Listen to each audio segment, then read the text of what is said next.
Lahko.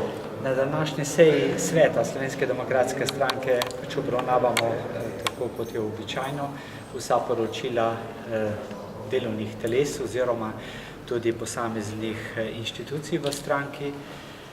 To je bila osrednja tema.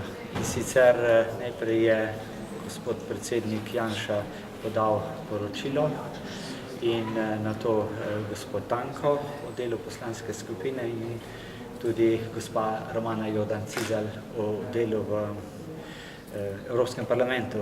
Vsekakor osrednja tema so aktualno-politične razmere v Sloveniji, to se pravi vsi ukrepi, ki bi pripomogli k gospodarski rasti in novemu zagonu.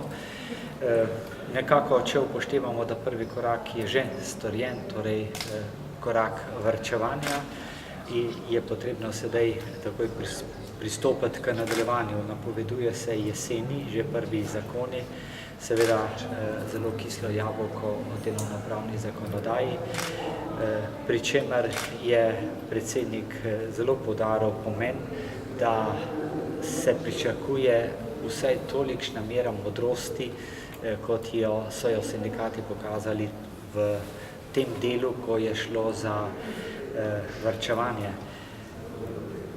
Mislim, da publika naša, to se pravi poslanci oziroma delegati naše stranke, zelo podpirajo tudi stališča stranke glede referendumske zakonodaje.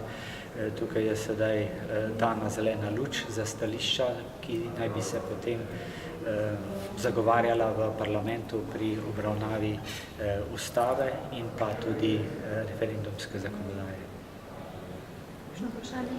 Ja, želite kakšno vprašanje? Ker se mogoče, če imamo še posebej dali poudarek v teh aktualnih, recimo, zdaj dogajanjih,